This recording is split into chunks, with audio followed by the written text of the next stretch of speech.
உங்க current bill ஏறிட்டே போகுதா? கவலை விடுங்க. 100% ஈஸி கிரேட் காப்பர்ல தயாரிக்கப்பட்ட லெவிட் வயர்ஸ் அண்ட் கேபிள்ஸை பயன்படுத்தி உங்க கரண்ட் பில்லை மிச்சப்படுத்துங்க. என்றென்றும் நம்பிக்கையுடன் லெவிட் கேபிள்ஸ் அண்ட் வயர்ஸ்.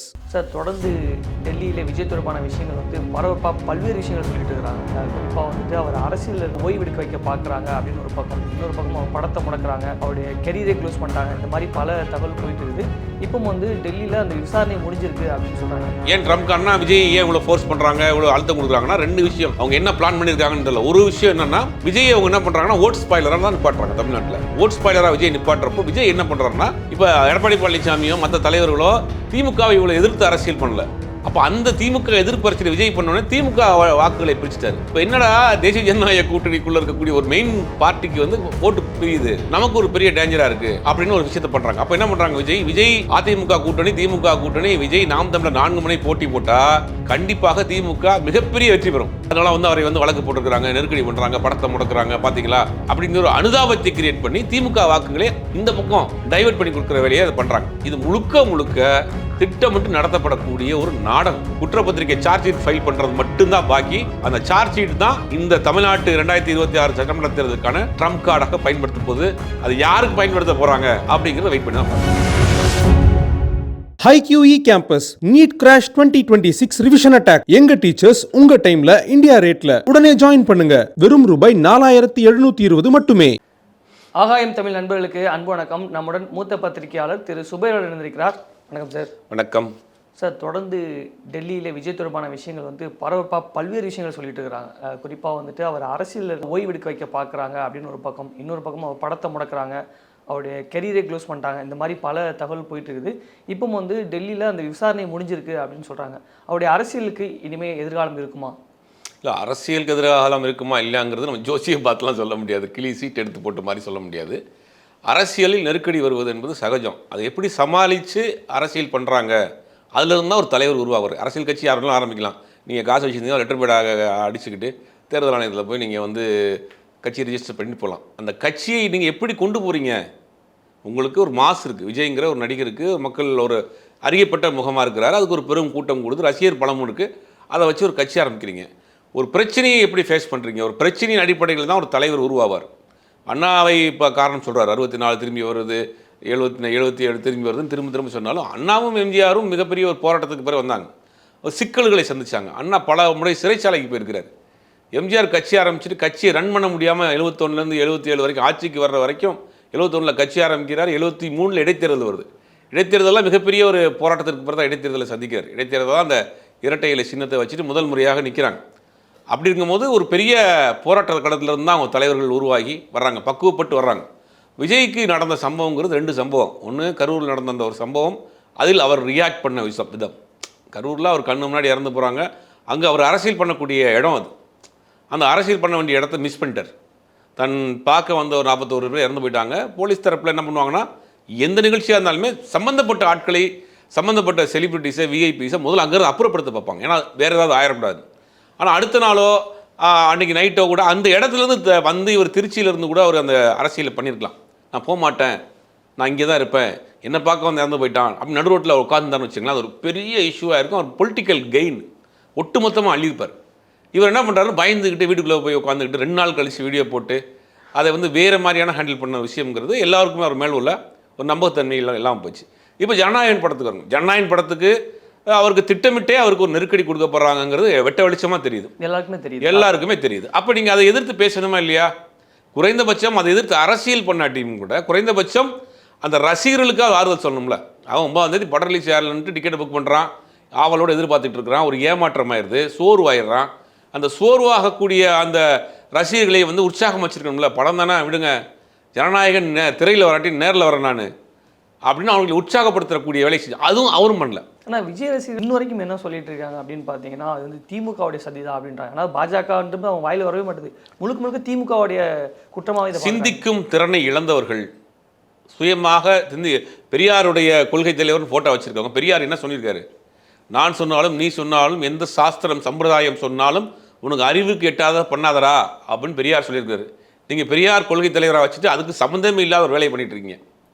அவர்கள் எல்லாமே ஒரு ரசிக மனப்பான்மையோடு தியேட்டரில் பார்த்து விசில் அடித்து ஆடி பாடி பஞ்ச் டைலாக் கேட்டு அரசியலுக்கு வந்தவங்க.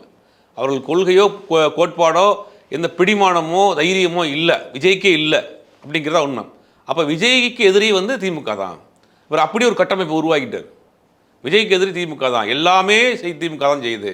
ஜனநாயகன் படம் ஓடாமல் போனதுக்கு திமுக தான் காரணம், சென்சார் போர்டு கொடுக்காம போனதுக்கு திமுக தான் காரணம், சிபிஐ டெல்லிக்கு கூப்பிட்டதும் திமுக தான் காரணங்கிறது அவங்க மைண்டில் ஆள் மனதில் ஃபிக்ஸ் ஆயிடுச்சு. ஒரு சில பேரை பார்த்தீங்கன்னா ஒரு விஷயத்தை திருப்பி திருப்பி சொல்லிட்டே இருப்பாங்க.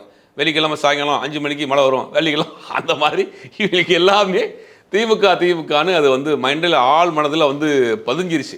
அதை மீட்டெடுக்க வேண்டியது வந்து விஜய் தான் இருக்குது. விஜய் இந்த நேரத்தில் கூட பாஜகவை விமர்சிப்பதற்கு தயங்குகிறார் அப்படிங்கிறத அது வந்து முக்கியமாக அண்டர்லைன் பண்ண வேண்டியிருக்கும். பாஜகவை எதிர்த்து பொது பிரச்சனைக்கு குரல் கொடுக்க வேண்டாம், உங்கள் பிரச்சனைக்கே பேச மாட்டேங்கிறீங்களே, உங்கள் பிரச்சனைக்கே பேச மாட்டேங்கிறீங்க. இந்த டெல்லி சிபிஐ விவகாரத்தை பொறுத்த வரைக்கும் உங்களை வந்து நீங்கள் வந்து குற்றவாளி கிடையாது, நீங்கள் விட்னஸ், சாட்சி, ஐ விட்னஸ், கண்ணால் பார்த்த சாட்சி.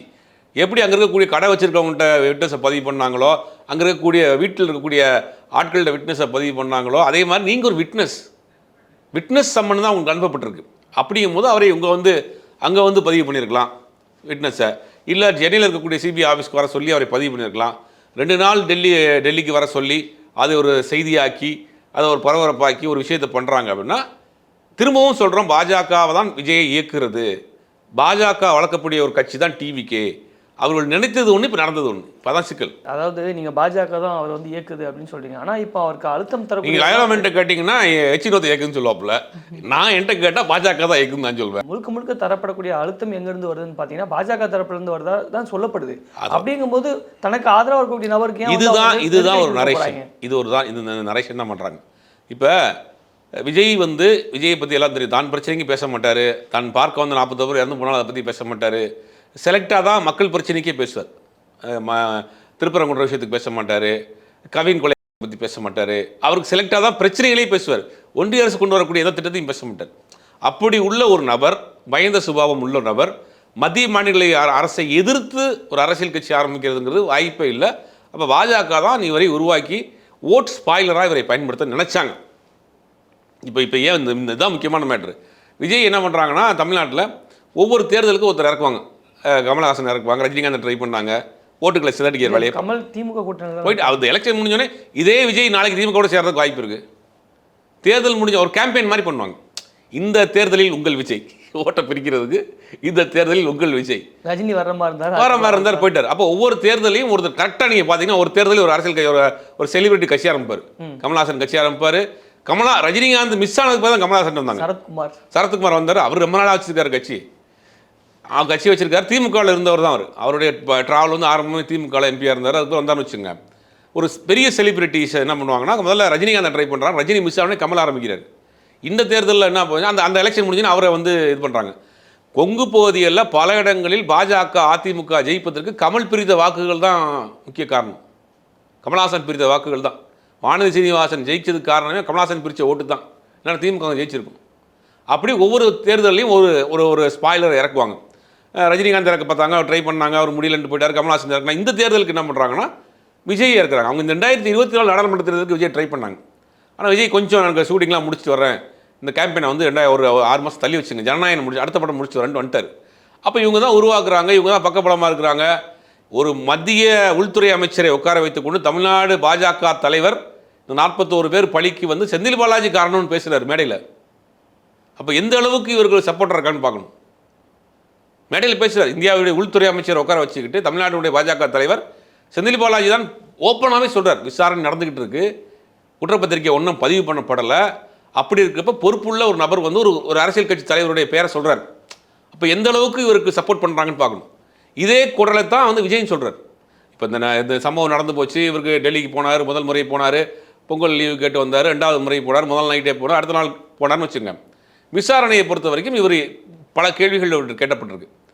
நீங்கள் வந்து வேனில் போகிறப்ப என்ன நடந்துச்சு, இது ஏதாவது சதி இருக்கா அப்படின்னு பல கேள்விகளை கேட்டிருக்காங்க. பல கேள்விகளுக்கு எனக்கு தெரியாது, இல்லை அப்படின்ற மாதிரி தான் விஜய் சொல்லியிருக்கிறாரு. விசாரணை முடிஞ்சிருச்சு. இப்போ பொதுமக்கள்கிட்ட கேட்டிருக்கிறாங்க, விட்னஸாக சம்மந்தப்பட்ட நிர்வாகிகள்கிட்ட கேட்டிருக்கிறாங்க, விஜய்கிட்டம் கேட்டிருக்கிறாங்க. இப்போ ஆல்மோஸ்ட் அவங்க வந்து விசாரணையெல்லாம் முடிச்சுட்டு இப்போ வந்து அவங்க வந்து குற்றப்பத்திரிகை தாக்கல் பண்ண வேண்டியது தான் பாக்கி. இந்த குற்றப்பத்திரிகையில் விஜயினுடைய பெயர் இருந்தால் தமிழ்நாட்டின் அரசியல் களத்தில் ஒரு பெருசாக ஒரு தாக்கத்தை ஏற்படுத்தும். ஒருவேளை விஜய் என்ன சொல்கிறாங்கன்னா, விஜய் வந்து இதுக்கு சதி நடந்திருக்கு, தமிழ்நாடு காவல்துறை சரியாக அவ்வளோ ஒத்துழைக்கலை, இதில் சில அரசியல்வாதிகளுடைய பெயர் இருக்குது, குறிப்பாக செந்தில் பாலாஜியுடைய பெயர் இருக்குது சொல்கிறதாக சொல்கிறாங்க. ஒருவேளை அவங்க பேரையும் சேர்க்கப்பட்டு இந்த தேர்தலுக்கு முன்னாடி அவர்களை விசாரணை கலைக்கப்பட்டு சம்மன் அனுப்பப்பட்டு இது ஒரு அரசியலாக பார்க்கப்படுதாங்கிறதாகவும் தெரியல. இதெல்லாம் நடக்கிறதுக்கு வாய்ப்பு இருக்குது. ஆக மொத்தம் 2026 நாடாளுமன்ற சட்டமன்ற தேர்தலுக்கு கரூர் இஷ்யூ தான் ட்ரம்ப் கார்டு.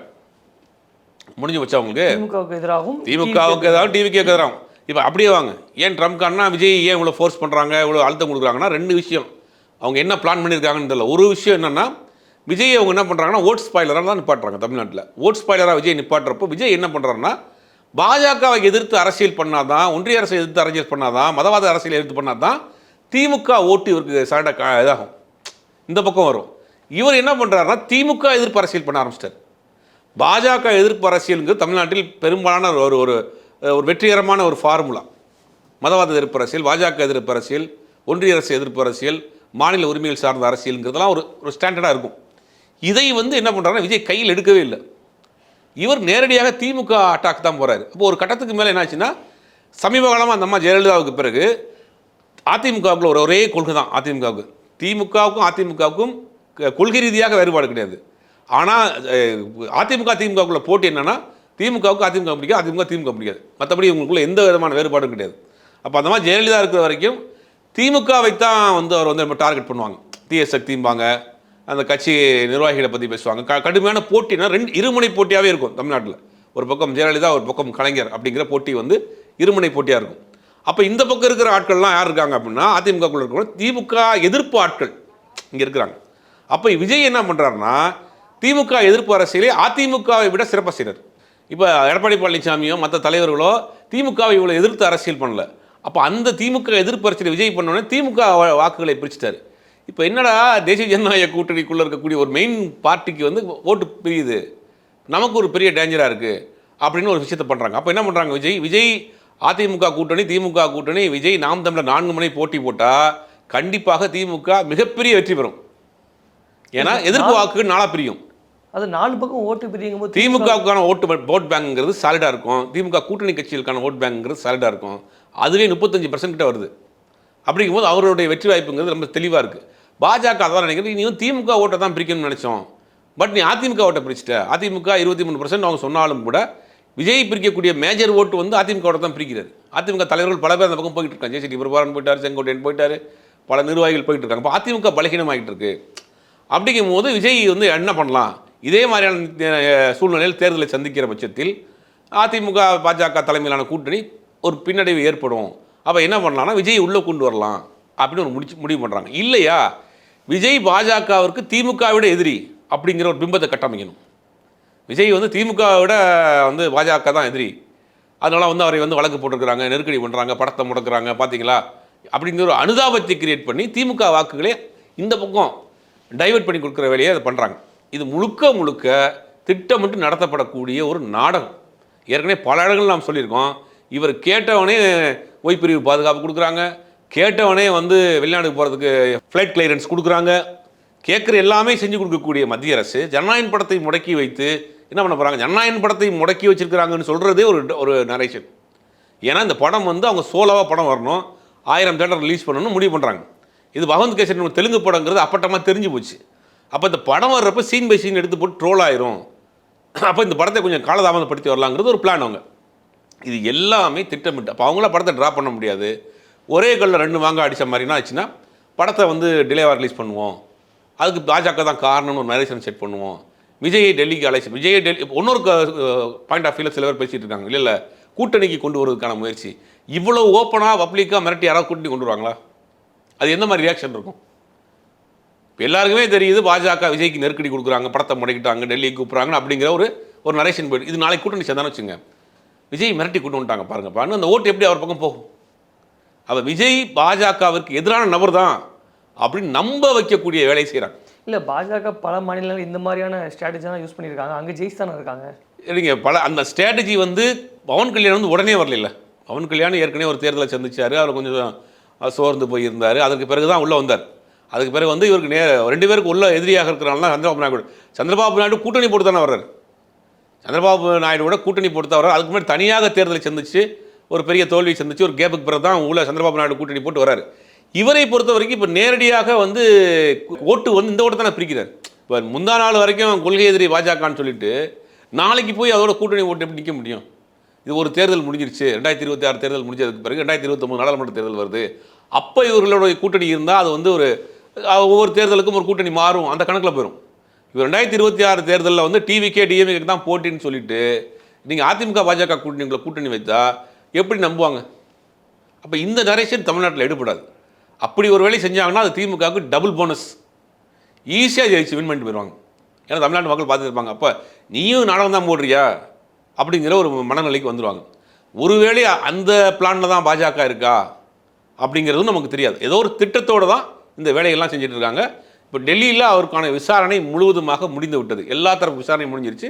குற்றப்பத்திரிகை சார்ஜ் ஷீட் ஃபைல் பண்ணுறது மட்டும்தான் பாக்கி. அந்த சார்ஜ் ஷீட் தான் இந்த தமிழ்நாட்டு 2026 சட்டமன்ற தேர்தலுக்கான ட்ரம்ப் கார்டாக பயன்படுத்த போகுது. அது யாருக்கு பயன்படுத்த போகிறாங்க அப்படிங்கிறத வெயிட் பண்ணி தான் பார்க்கணும். உங்களுடைய கருத்துக்களை எங்களோட பகிர்ந்தமைக்கு மிக்க நன்றி.